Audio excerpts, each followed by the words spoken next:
Do you feel hopeful that this international event will lead to meaningful change, the kind of actions that you're describing there? I think if it does lead to meaningful change, it'll be on the way that what happens here is communicated. So we're reliant very much on engagement from people in the media channels, right? Because, you know, not everybody can be in Glasgow around the world, right? And they can only be here virtually if they tune in and they listen. And that is not just about their action, which is their engagement, it's also about how what goes on here is communicated to those channels. And again, going back to that point about Greta and blah, blah, blah, you know, if you've just got loads of corporations and loads of nations and other stakeholders and NGOs and everybody else here just going, this is what we're thinking, this is our new philosophy, these are what we're going to do by 2030, well, that's all well and good, but if it's just these statements of intent and again, pinpointing problems, it doesn't get us anywhere. So it really depends on whether actual action gets decided here, and whether it's communicated correctly. And if it's communicated in a way that is inspiring, then the people that engage with it will then put those kind of actions into their everyday lives. So it is this kind of pyramid effect, isn't it? We're right now in Glasgow at the top of that pyramid. Well, I couldn't agree with you more on the beauty of it. It's completely wonderful. Thank you. Mary, we were talking just before the panel started as well about a lot of chitter-chatter going on at the moment, and you are very much an action woman, and we can tell that already because you're putting your money where your mouth is and you've created your new business. But talk to me a little bit more about what you want to see happening now. Well, I mean, you're right. I realised when I started to delve into sustainability and fashion and realised just how unbelievably toxic fashion was for the planet.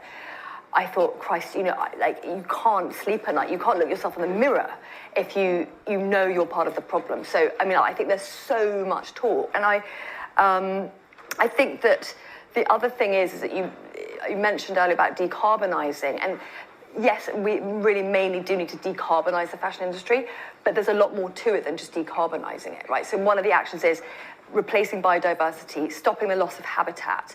Those are two of the things. Cleaning up the waterways. There's so much more than just carbon, which of course, you know, excess carbon leads to those kind of things in the end eventually. But that's one of the things. And the other thing about action is that the governments need to put in legislation. Like, if you think about it now, the food you buy, right? You know what's in it. You pick up a packet in the shop and you can see what you are eating and what you're putting in your body, but you cannot see what you're putting on your body. And you can look at a care label, but okay, it's got acrylic and rayon and viscose, and then the store system will say, oh, but viscose is made of wood, so it's natural. Probably it's not. It's probably associated with deforestation, right? So if the government put in legislation around mandatory reporting on complete transparency on how something's been made, I can guarantee that 99% of people who buy fast fashion would never touch it if they could see in visuals really what kind of horrors go into producing those clothes. So, Hi Renaissance Awards. Thank you, Livia Firth, for including me in these. I'm Mary Fellows. I've been a stylist. I've worked for 11 different editions of Vogue, including launching one in Turkey. I've worked at The Economist.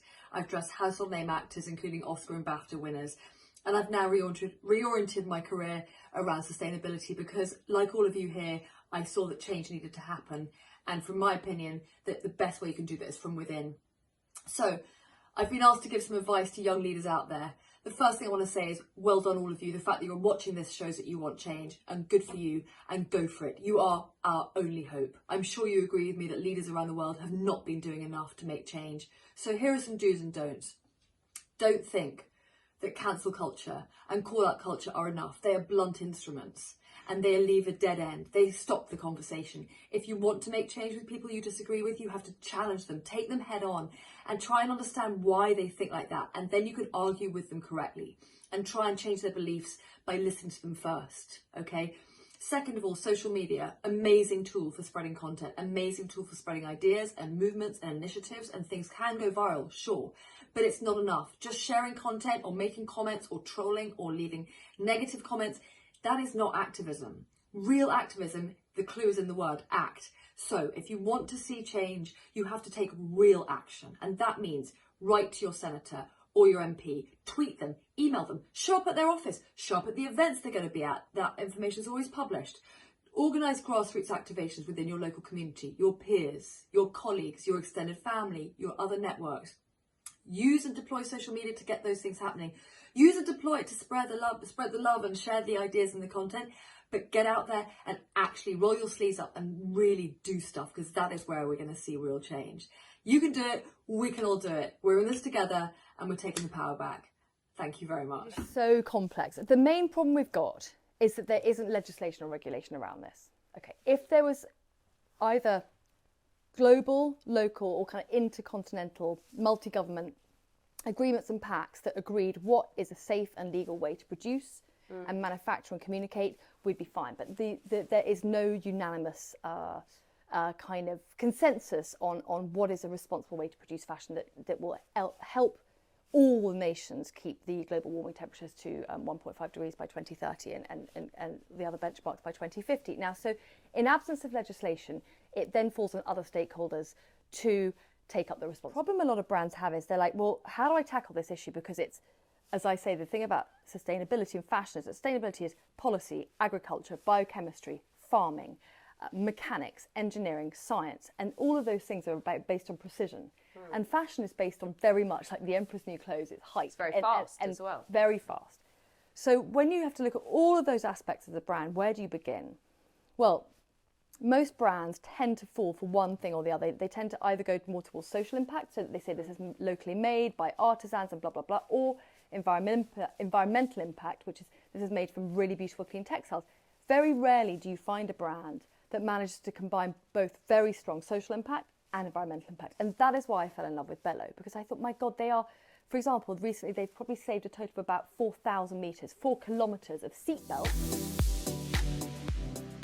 Sustainable fashion, it's come to become a really, really hollow term. And the reason is that, among other things, is that the child labour, like this poor kid here that you see, they're the ones that are paying the cost for the fashion that we're so desperate to consume. Fashion, like the water cycle, like Mother Nature, is an ecosystem.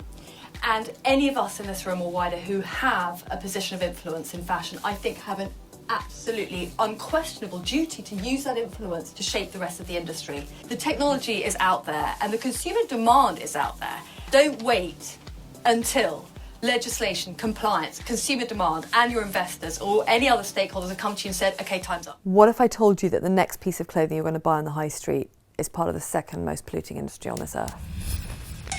I'm Mary Fellows. I'm the fashion and style director at the Waterbear Network. I come from a 20-year career in the fashion industry. I've worked for 11 editions of Vogue, including launching one. Fast fashion industry, its carbon emissions is set to grow by 49% in the next 10 years if we don't take action. It does as much damage as the maritime and global airline industries combined. The impact is the beginning, middle and end of a garment's life. I don't think we're at a tipping point, I think we're at a breaking point. Absolutely a breaking point. The fashion industry is essentially a villain, and I'm one of the villains because I'm part of it. But there is amazing innovation happening out there. Everybody needs to get behind it. There's definitely a wave happening. Will it happen fast enough? That's the big question. So over to you, Mary. Hello everybody, thank you very much indeed, Roxanne, for that lovely introduction. And I'd like to echo her sentiments of gratitude towards the team here at Bicester, who have been not only flawlessly efficient and precise, but also warm and human. So big shout out to them for being so kind. And thank you all for coming. So I was so interested when Roxanne approached me to be involved in this, because geometry and fashion, I think a lot of people think about geometry and they might immediately think of print, exotic print, and print that reminds you of Moroccan tiles or stripes and things, but actually the potency of geometry and fashion is usually invisible. But we're going to address all three of these subjects. So print and surface is the obvious. As a stylist, my two things I'll say to the consumer and to the industry, well, mainly to the consumer, is I've been buying secondhand and charity shop clothing ever since I was 12.